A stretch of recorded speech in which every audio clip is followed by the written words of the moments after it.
Hey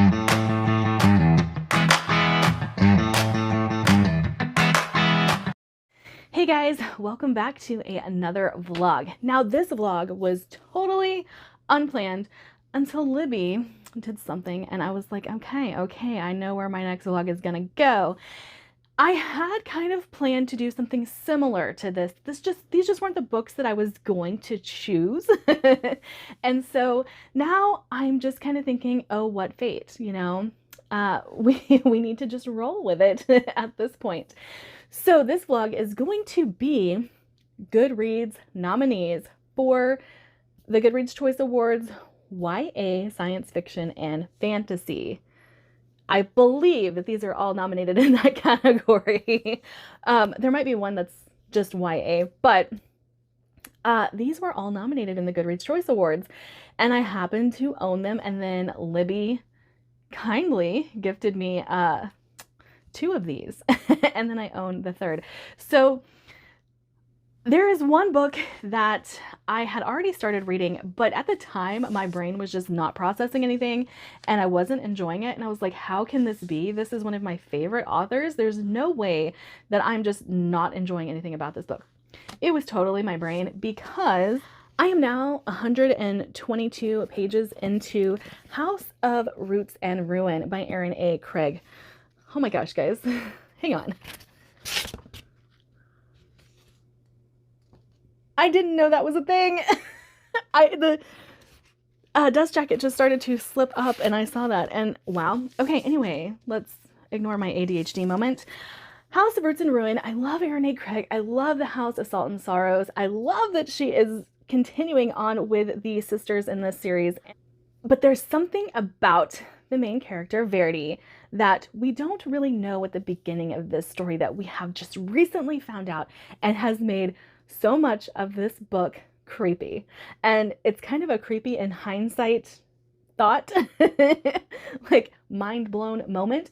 And Erin A. Craig is just the master of that and master of Gothic writing for our time. I think she's just absolutely fantastic at creating a creepy atmosphere and really driving home what Gothic books should be.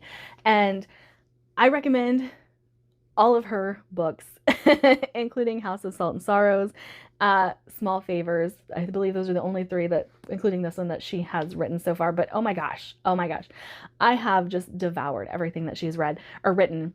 So the fact that I wasn't clicking with this when I first picked it up, I was like, oh no, there's something really wrong here. Anyway, I'm really enjoying this, 122 pages in.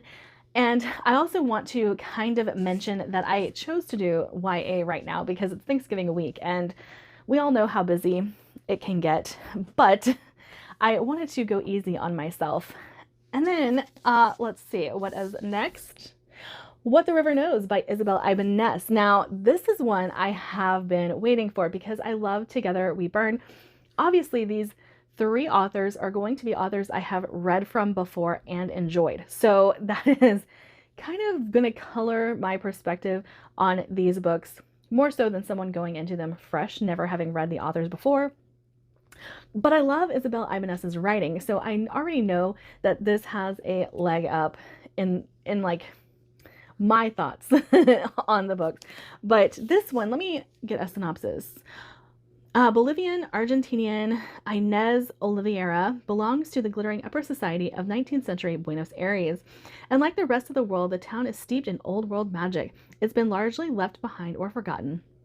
Inez is everything a girl might want, except for the one thing she yearns for the most, her globe-trotting parents who frequently leave her behind. When she receives word of their tragic deaths, Inez inherits their massive fortune and a mysterious guardian, an archaeologist in partnership with his Egyptian brother-in-law. Yearning for answers, Inez sails to Cairo, bringing her sketch pads and a golden ring her father sent her for safekeeping before he died. But upon her revival, the old world magic tethered to the ring pulls her down a path where she discovers there's more to her parents' disappearance than what her guardian let her believe. So I think that this sounds really cool and very mummy-esque, and I'm down with that. But I also know that Isabel Ibanez has that kind of Gothic writing that I crave. So I'm just excited. I'm excited. Now let's talk about the third book on this list because I've had it for a while. I received it as an ARC and then I kind of forgot about it. I have The Stolen Heir by Holly Black. I have it on audio. I have yet to listen to it. Now, I do know that this is an Elfhame novel. I don't think it pertains to the main characters from the Cruel Prince trilogy, but I haven't looked into it. I just knew it was an Elfhame novel and I was probably going to read it. Now, I'm one of those people who does like Holly Black. I do like that she leans a little macabre. I do like that her writing is a little gothic. So I'm not put off by the fact that like Book of Night wasn't her greatest, but I have liked the Cruel Prince trilogy, and I'm even one of them that, you know, I would probably rank the Cruel Prince trilogy in like a top 20 if I had to of YA. But yeah, I mean, I'm excited. I'm excited that these are the books that I'm going to be reading. I do still like YA sometimes, and I do only read YA SFF. So I don't venture into contemporary YA or anything like that. But these are the three books that I will be tackling this week, and I will update you guys whenever I get further into my lovely Erin A. Craig.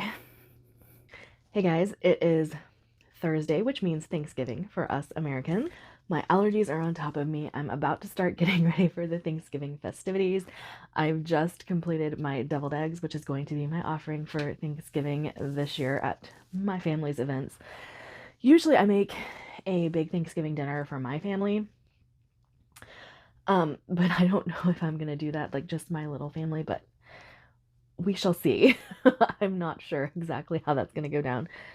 Anyway, all of that to say I have finished House of Roots and Ruin by Erin A. Craig. This was exactly what I expected from Erin A. Craig. Now, I'm going to say I don't know that I liked this one as much as I liked House of Salt and Sorrows. House of Salt and Sorrows was a out of the park 5-star for me, as was Small Favors. Now, I do believe continuing this series kind of hurt Erin A. Craig's storytelling a little bit. I feel like there were things that she kept trying to harken back to House of Salt and Sorrows that didn't quite fit the narrative she was trying to tell in this story, but I still gave this 4.5 stars because I do think it is creepy, atmospheric, everything I want out of a gothic novel. I think Erin A. Craig is probably the best gothic writer of our time, and there are so many things in this. Like, I loved the main character, and I loved that. I don't think that this is spoilery because it happens very early on, although it is kind of the mystery at the beginning of this story. But our main character, Verity, she sometimes does not know what's real and what is not. That's what I'm gonna say for that. And her family has been protecting her because they know this about her. And so she's been staying with her sister, and her sister keeps telling her she can't go to court because this, that, or the other, and keeps giving excuses. They keep having projects come up whenever it's time for her to be introduced into the court. And then a letter comes for her from her sister saying that someone is interested in her artistic ability and would like to be a patron for her and wants a portrait of their son done. And this is her excuse to finally leave, to finally break away from her family, and things ensue from there. But it is so good, and I love the way that Erin A. Craig is able to evoke such strangeness in her books without it seeming off the wall. And hard to say all of this without spoilers, but I really love, and I was actually talking to one of my friends about this not too long ago, how the juxtaposition of Gothic novels is always what makes them eerie and unsettling. And, you know, talking about finding a corpse in a bed of roses and stuff like that, that's just kind of how Gothic is written. It's very macabre, but beautiful. And so, like, that's what makes everything about these books so just creepy. And Erin A. Craig is a master of it. I absolutely love it. Now, I am a little bit behind in like vlogging for you guys because this week's been a little bit busy, and obviously it's Thanksgiving week for us here in America, like I said, and there's just been the kids been out of school. It's a little nuts. But I have started What the River Knows by Isabel Ibanez. I'm about 100 pages into it. I'm really enjoying this. Now, this is reading much more like a young adult historical fiction than anything else right now. There is a little bit of a magical element that we have been introduced to, but it's not very pervasive throughout the story just yet.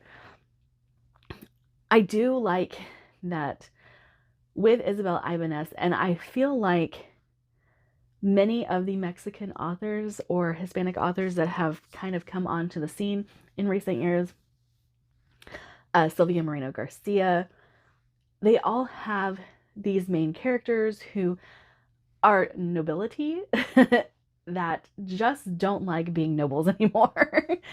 And so I really like that about the main characters that they've presented to us. And I'm kind of thinking the Hacienda and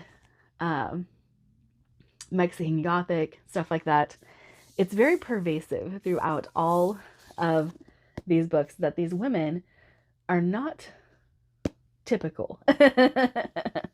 And they don't mind getting their hands dirty. They don't mind not being proper all the time. So I've really enjoyed that so far. But this is, like I said, set in Cairo and Buenos Aires. So it's very cool watching the back and forth and how the family has gotten involved in like treasure hunting and all that stuff. So it's been interesting. I can't say I'm loving it just yet, but I do really like Isabel Ibanez's writing. So that's keeping my attention. The main character is keeping my attention. This ring that has been like kind of the center of a mystery in the heart of the story. I'm liking the mystery there. But I will check in with you guys when I get a little further into this. This might be, I might only read 2 books for this vlog. I'm not sure. I was planning on reading The Stolen Heir, but that would mean that my vlog would go up on Saturday. If I can complete this today, I don't see that happening because today is Thanksgiving. So we'll see. We'll see. I am really liking this though. And I'm hoping if I can finish this by the end of the week, I can at least put in a vote for one of these 2 books to win the Goodreads Choice Award. We'll see.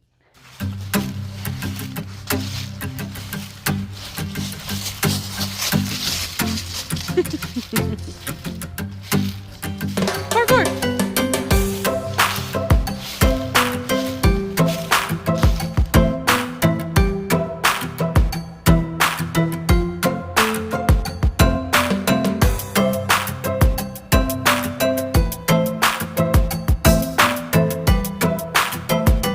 Hi guys, it is a few days later, and if I look like hot garbage, it is because for the past 3 days I have felt like hot garbage. So I know that my vlogs usually go up on Friday, but me and my husband both got really, really sick after Thanksgiving.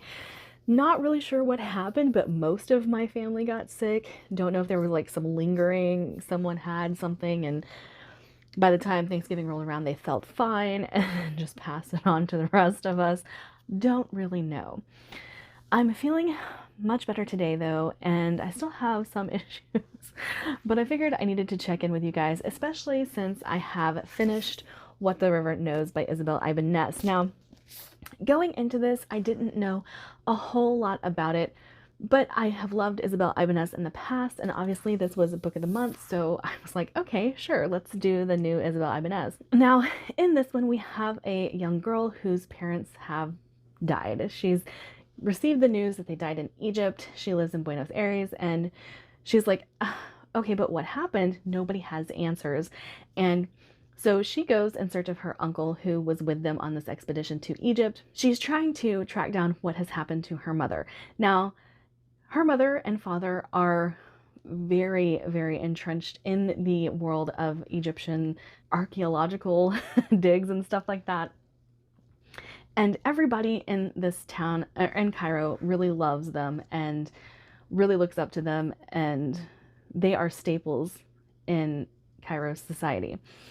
And so she gets there, and her parents apartment or hotel room, I guess, has been untouched since they passed away, because no one really knows what happens to them. As far as everybody knows, they've disappeared, but the hotel room has been paid for. So no one goes in and touches anything. And so she starts to find clues about what may have happened to her parents. And along the way, she meets a guy named Whit, who she tries to evade for most of the book because he's trying to get her to go back home and all of these other things. Like, he keeps interfering with what her plans are, and she ends up kind of falling for him. And I did not know this was going to be a series, but I'm kind of glad that it is, because I really loved this book. There are some really slow spots in this book that had me drifting a bit, but it always brought things back around.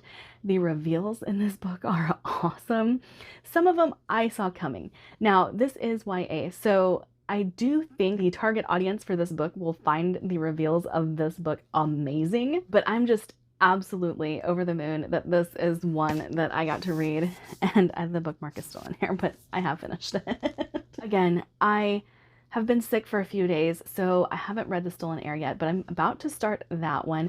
I have liked Holly Black in the past, and The Stolen Heir is the book that is a novel of Elfhame, so I think it's a duology. I am very excited to get into that because I did like the Cruel Prince trilogy. I know that not everybody liked the way it ended. I didn't mind it. To me, it was like an expected ending to a YA series, but I really want to read more from this world. I really enjoyed the world that Holly Black has established in The Cruel Prince. And I know not everybody likes the Fae because of how the Fae act, and the Fae in the Cruel Prince series are exactly how I would expect the Fae to act. So some people like it, some people don't. The Stolen Heir I am going to be reading. I don't have any more of the YA on my list, I don't think, or that I own. So we'll see. But we're going to go with The Stolen Heir, see how that goes, and see if I like Holly Black again, because Book of Night was a little disappointing. I still gave it 4 stars, but it's kind of what I expected from Holly Black, so it's probably more a 3.5 as opposed to a 4-star, but, you know, kind of it is what it is. And then I will check in with you guys when I get further along in The Stolen Heir.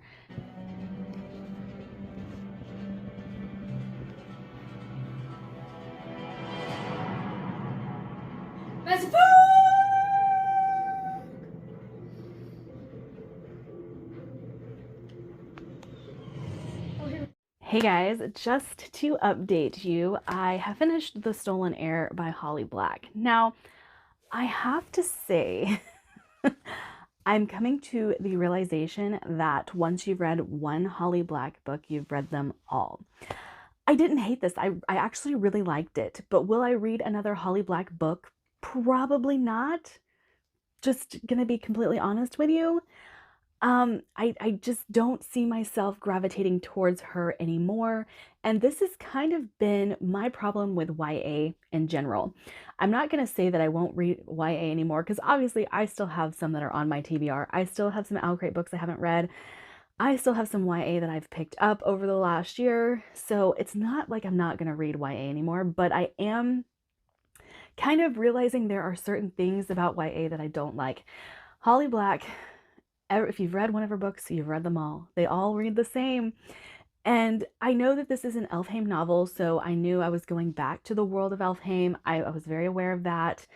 And I was kind of excited because the younger brother, the one that we learned so much about in the Cruel Prince trilogy, is actually the main character of this book. So I was really looking forward to that, but I'm over Holly Black.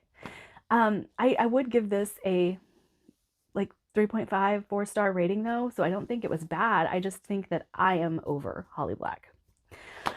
So obviously we have found a winner in these 3 books. That would be House of Roots and Ruin by Erin A. Craig. Kind of saw that coming a mile away. I was willing to give these other books a chance though. I still really loved What the River Knows. Yes. I had to look at the book. It's sitting over there. So I really loved that one, and I do plan to continue that series. So I don't think that anything that happened in this vlog was bad. And I don't even think that, you know, taking an author off of my list is bad. So I'm very excited about how this vlog went, and I'm very excited to have knocked these books out. These were all books that had been on my TBR this year that I didn't get around to reading. So 2023 releases, awesome. I did not get this vlog done in time to vote in the first round of the Goodreads Choice Awards, but I will be able to in the second round. And I know a lot of people wait for the Goodreads Choice Awards and then go like gung-ho hard in trying to read their genres. I'm not going to do that. I don't want to do that. But my next vlog, I don't think will be themed. I think it'll just be me reading books that I want to read. So I'm pretty excited about that as well. And I have a couple that have been kind of on the back burner that I am going to pick up, and one that I have recently received from Libby that I will be picking up. So that is the end of this vlog. I hope you guys enjoyed it. I hope it gave you guys some insight into what you might want to pick up from the Goodreads Choice Awards. And I will see you guys in my next video. Bye.